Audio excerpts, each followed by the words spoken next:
안녕하세요. 카우보이 문입니다.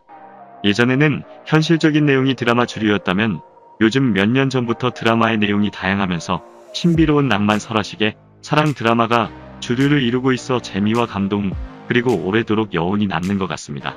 이번 소개하는 작품은 2016년 방영되어 2017년 종영한 총 16부작 도깨비입니다. 꽃미남 스타 공유, 이동욱, 육성재 그리고 천사 같은 미소의 김고은과 유인나가 출연한 도깨비는 시청률 22.1%라는 인기와 함께 드라마 OST도 많은 사람들로부터 사랑을 받아 해외 팬들이 노래를 커버하는 등 여러 영상이 올라왔었습니다. 사실 내용은 말도 안 되는 스토리였지만 요즘은 사람들이 그러한 비현실 속에서 따뜻한 감동과 재미를 느끼는 것 같습니다. 지난달 일본 후지TV에서 한국과 일본 연애 드라마 차이를 4가지로 나누어 분석한 방송이 있었습니다. 그 중에 설정의 차이가 있는데 한국은 주인공 설정이 엉뚱하다.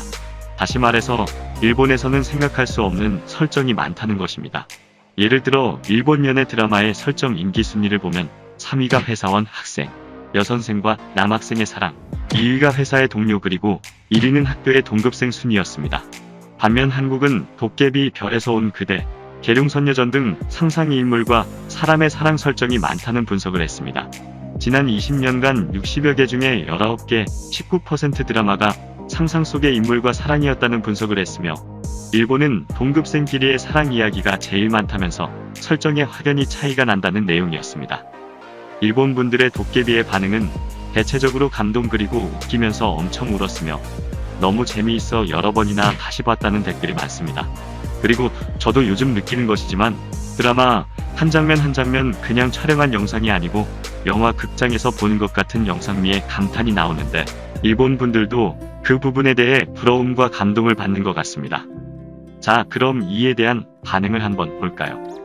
영상에 나오는 글들은 일본 네티즌들의 의견임을 밝히며 카우보이 문의 의견은 포함되지 않았다는 점을 말씀드립니다. 이야기의 내용상 일본에 없는 스토리였지만 굉장히 안타깝고 낄낄대기도 하고 굉장히 재미있는 드라마입니다. 도깨비와 저승사자가 걷는 장면이 멋있었어요. 공유 씨가 너무 멋져서 도깨비의 신부가 되고 싶었어요. 김고은 양이 너무 귀여워서 빠져버렸습니다. 마지막 회는 통곡하고 말았어요.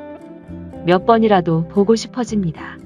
이해와 감동의 라스트로 마음이 두근두근 했습니다. 도깨비의 신부가 되고 싶다. 저승사자와 도깨비와의 생활이란 상상할 수 없지만 은탁이 너무 부러워. 기구한 운명이지만 운명의 사람과 만나서 행복해진다. 왕도 러브스토리이지만 보통 러브스토리에는 귀신이나 저승사자는 나오지 않죠. 한국 드라마는 어느 드라마나 로맨틱한 명언이 남아있지만 도깨비가 하는 명언들이 그 어느 한국 드라마 중에서 가장 와닿는 말이 많았어요. 울고 웃고 할 수 있는 외롭고 찬란한 드라마입니다. 등장인물의 캐릭터 설정이 아주 좋고 삽입곡도 좋으며 역시 한국에서 사회현상이 된 것뿐입니다. 아이들과 함께 보기엔 조금 무서운 장면도 있지만 마지막은 해피엔딩 잘 나온 드라마인 것 같아요. 제일 처음에 충격부터 조마조마하면서 봤어요. 하지만 보는 동안 서투른 두 남자, 신과 저승사자가 천진난만한 두 여자를 사랑해가는 곳과 우정 장면의 기분이 아주 편안했습니다. 맺어진 직후의 사고 장면은 통곡이었지만 해피엔딩이 기다리고 있어 대만족입니다. 이 드라마는 판타지 러브로맨스입니다. 불멸의 생명을 가진 도깨비, 저승사자 등 등장인물은 이상한 캐릭터가 나오면 눈물이 있고 웃음도 있다. 영상도 예쁘고 검이 나오는 씬이 있는데 끌려 들어갑니다. 나이 차이가 있는 연애지만 운명을 느껴서 가슴이 두근거려요. 도깨비는 한류 드라마 중에서 가장 좋아하는 드라마입니다.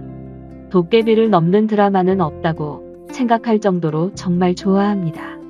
너무 좋아서 녹화를 해놨는데 100번은 봤어요. 재미도 있고 감동도 있고 최고의 러브스토리이고 공유는 어쨌든 잘생겼습니다. 일본에선 따라할 수 없는 드라마. 김신이 검을 뽑고 점점 사라질 때 은탁의 울음소리로 오열할 정도로 펑펑 울었던 건 나뿐이 아닐 거야. 한 드라마가 내 인생 도망갈 곳. 유일하게 현실도 피할 수 있다. 솔직히 그 이상의 한 드라마는 과거에 없다고 본다. 옛날에는 재밌어도 수상적인 작품 많았잖아. 요즘은 전혀 다르다. 정말 하나부터 10까지 마음을 가져갈 수 있어서 멋지다. 김은숙 신작의 미스터 선샤인이나 지금 TVN에서 방송하고 있는 라이브나 나의 삼촌 등, 그리고 엄마도 이미 수준이 너무 높아서 다른 드라마 아무것도 받아들이지 않습니다. 신할유라고 불러 볼만합니다. 새로운 가치를 찾고 달성하는 한국의 제작 토양이 훌륭하다. 그런데도 일본에 오면 다들 추천하지만 나도 이 드라마는 정말 대단하다고 생각해. 아무튼 많은 사람들이 봐줬으면 좋겠다. 마지막까지 결말을 예상하지 못한 드라마는 개인적으로 처음이고 이 작품의 세계관이 너무 좋아. 마지막 회는 눈물이 멈추질 않아. 이건 정말 여러 가지 의미로 굉장했어. OST 너무 좋아서 고은이랑 공유 정말 귀엽고 안타까워요. 다른 출연자분들도 너무 좋아서 도깨비를 본 후에 다른 드라마를 볼 수 없게 되었습니다. 웃음 그만큼 감동입니다. 정말 보시면 편해졌습니다. 처음 본 한 드라마가 도깨비여서 다른 드라마를 봐도 도깨비보다 더한 것은 없다고 생각될 정도로 좋았다. 볼 때는 가슴이 괴로워지면서 봤었는데 정말 좋은 드라마 3번째 지금 보고 있어요. 꼭 봐주길 바래. 2번 정도 봤으면 좋겠어. 그리고 OST가 너무 좋아. 여러분의 구독과 좋아요는 언제나 행복이 되어 돌아옵니다.